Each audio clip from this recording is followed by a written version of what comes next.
ایک سفر میں حضور علیہ السلام اور اصحاب گامزن تھے کہ راستے میں قیام کیا تو ایک قبیلے کی صلح کروانے کے لیے حضور علیہ السلام تشریف لے گئے. وہاں کچھ تاخیر ہو گئی تو صحابہ نے حضرت ابوبکر صدیق کو کہا کہ حضور رک گئے ہیں تو نماز کا وقت جا رہا ہے، آپ نماز پڑھا دیجئے. تو حضرت ابوبکر صدیق رضی اللہ تعالیٰ عنہ مصلی پہ کھڑے ہو گئے. اب نماز شروع ہوگی، ادھر سے حضور بھی فارغ ہو گئے تو آقا کریم تشریف لائے. تو آقا کریم علیہ السلام جو ہی تشریف لائے تو صحابہ کی صفیں بندی ہوئی تھیں. حضور کو دیکھا، انہوں نے راستہ چھوڑ دیا. پیچھے سے لے کر کے مصلی تک صحابہ نے حالت نماز کے اندر حضور کے لیے راہ کشادہ کر دی. کاش کہ یہ حدیث سب لوگوں نے پڑھی ہوتی اور امت میں اتنے فرقے نہ بنتے اور یہ سوچ کبھی نہ پنپتی کہ نبی کے خیال سے نماز ٹوٹتی ہے. یہاں تو راستے چھوڑے جا رہے ہیں، یہاں تو پروٹوکول دیا جا رہا ہے.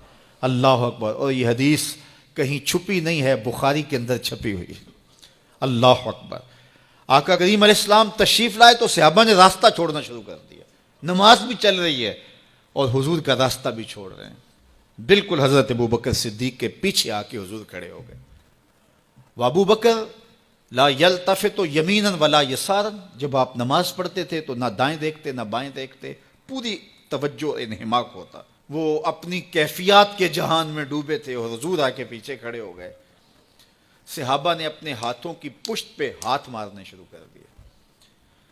مکعن و تصدیہ، قرآن نے تالی لگانا، سیٹی مارنا، یہ شیطانی اعمال ہیں، لیکن ہاتھ کی پشت پہ ہاتھ مار کے متنبع کرنا یہ مختلف مواقع کے اوپر یہ جائز ہے.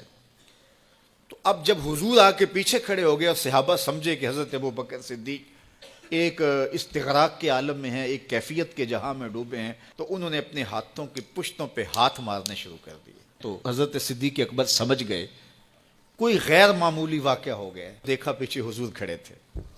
اللہ اکبر. تو حضرت صدیق اکبر مصلی سے سرک کے پیچھے آنے لگے تو آقا کریم نے اشارہ کیا رکو، نماز پڑھاؤ. سیدنا صدیق اکبر اس کے باوجود پیچھے آ گئے. کبھی ہوتا ہے حکم اور کبھی ادب آگے ہوتا ہے.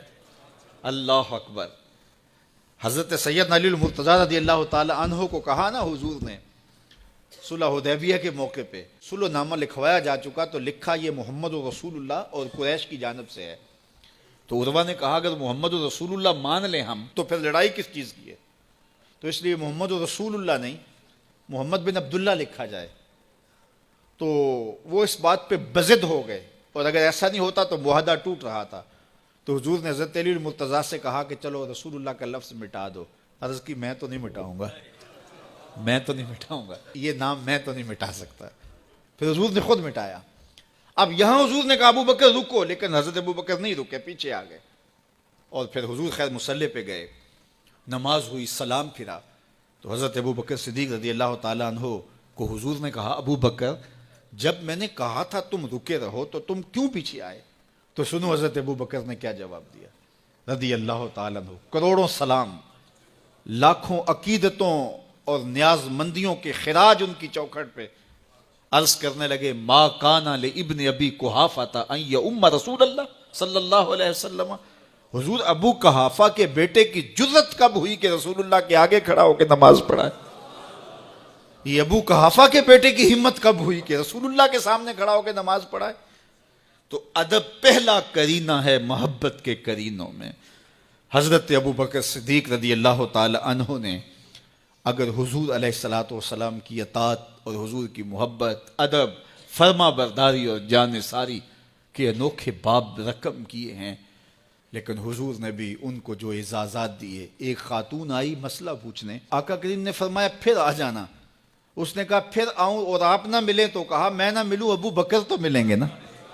اللہ اکبر. تو اپنے بعد اشارہ دے دیا ان کی طرف کہ میرے بعد میرا نائب ابو بکر ہے. اللہ اکبر. عزتوں کی مسند اور عزتوں کی معراج اور عزتوں کے مقام پہ سیدنا صدیق اکبر رضی اللہ تعالی عنہ کو بٹھایا.